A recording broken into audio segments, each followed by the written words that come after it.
Welcome back to the channel. Today we're diving into a topic that everyone can benefit from: how to save money fast.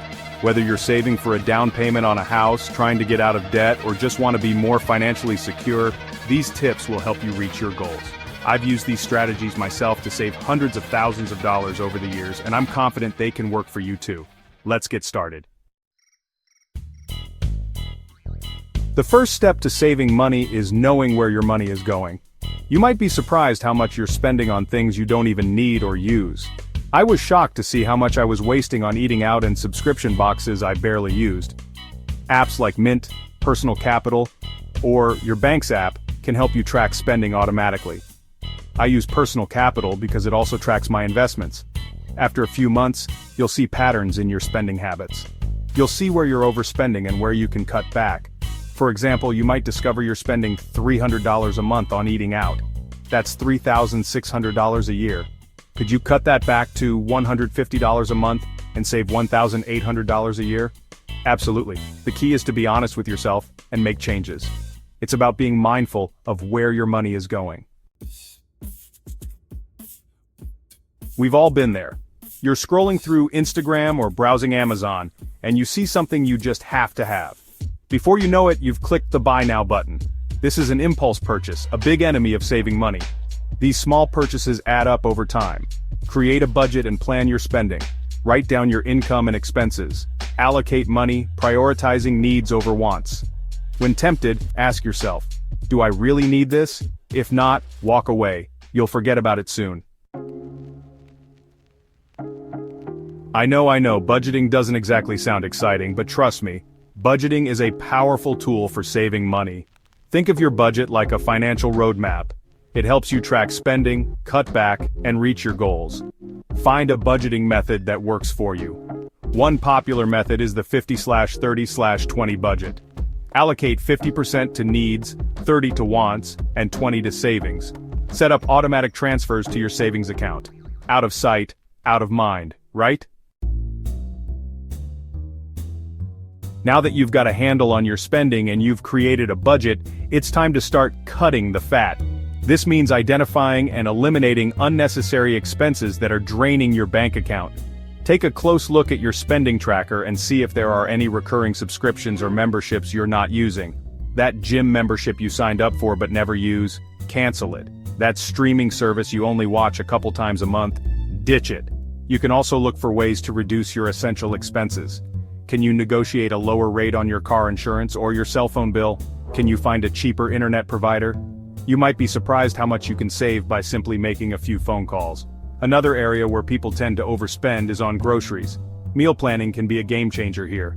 Plan out your meals for the week ahead of time and make a grocery list based on those meals. This will help you avoid impulse purchases at the grocery store and reduce food waste.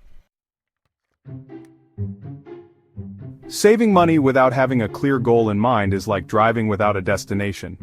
You might eventually get somewhere, but it's going to take you a lot longer, and you're probably going to make a few wrong turns along the way.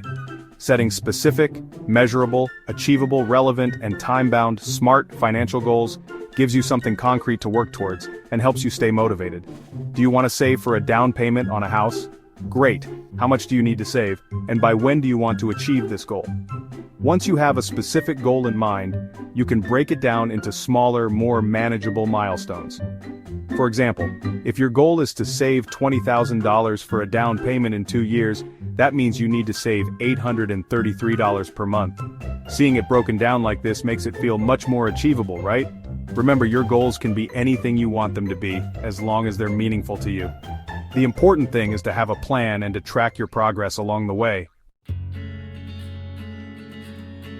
One of the best things you can do to boost your savings is to automate the process. This means setting up automatic transfers from your checking account to your savings account on a regular basis, so you don't even have to think about it. You can set up these transfers to occur on a weekly, bi-weekly, or monthly basis, depending on your pay schedule and your savings goals. I personally like to set up automatic transfers for the day after I get paid. This way, the money is automatically transferred before I even have a chance to spend it. Another way to automate your savings is to use a micro-investing app like Acorns or Stash. These apps round up your purchases to the nearest dollar and invest the spare change into a diversified portfolio of stocks and bonds. It might not seem like much, but Over time, these small amounts can really add up. Plus, it's a great way to start investing without even thinking about it. Chapter 7.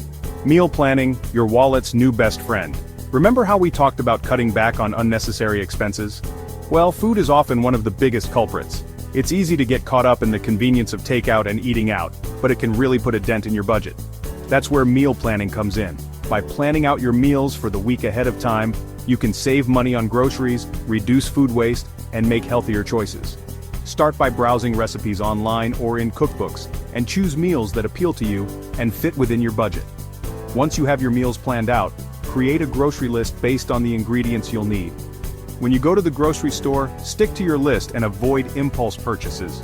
It's also a good idea to shop the sales and stock up on non-perishable items when they're on discount. Another tip is to cook in bulk and freeze leftovers for later. This is a great way to save time and money on busy weeknights. Debt can be a major source of financial stress and can make it feel like you're constantly playing catch-up.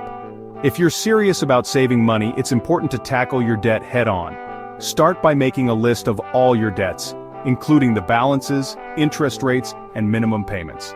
Then prioritize your debts by interest rate, focusing on paying down the highest interest debt first. There are two main methods for paying down debt: the snowball method and the avalanche method. With the snowball method, you focus on paying off your smallest debt first, regardless of interest rate. This can help you stay motivated and build momentum. With the avalanche method, you focus on paying off your highest interest debt first, regardless of balance. This method will save you the most money on interest charges over time. Whichever method you choose, the key is to be consistent with your payments and to put any extra money towards your debt. Who doesn't love a good deal? Finding discounts and deals is like getting free money, and it's a great way to save money on everyday purchases. Before you buy anything, take a few minutes to see if you can find a coupon code or discount online. Websites like Retail Me Not and Honey offer a wide range of coupons and promo codes for various retailers. You can also sign up for email lists and loyalty programs to receive exclusive discounts and offers. Many retailers offer discounts to students, seniors, and military personnel, so be sure to ask about these discounts if you qualify. Don't be afraid to negotiate prices, especially on big-ticket items like cars and appliances. The worst they can say is no, right? Saving money is a marathon, not a sprint. There will be times when you're tempted to splurge or to deviate from your budget. And that's okay. The important thing is to get back on track as soon as possible. Remember why you started saving in the first place.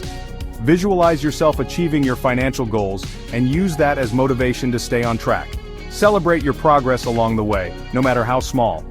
Did you manage to stick to your budget for a whole month? Treat yourself to something small and affordable. Did you reach a major savings milestone? Celebrate your success. Surround yourself with supportive people who will encourage you on your financial journey. And don't be afraid to ask for help if you need it. There are plenty of resources available to help you achieve your financial goals. Thanks for watching. If you found these tips helpful, make sure to like, subscribe, and hit the notification bell for more financial advice. Remember, saving money is a journey, not a destination. Start small, stay consistent, and you'll be amazed at what you can achieve. Don't forget to subscribe and like. See you in the next video.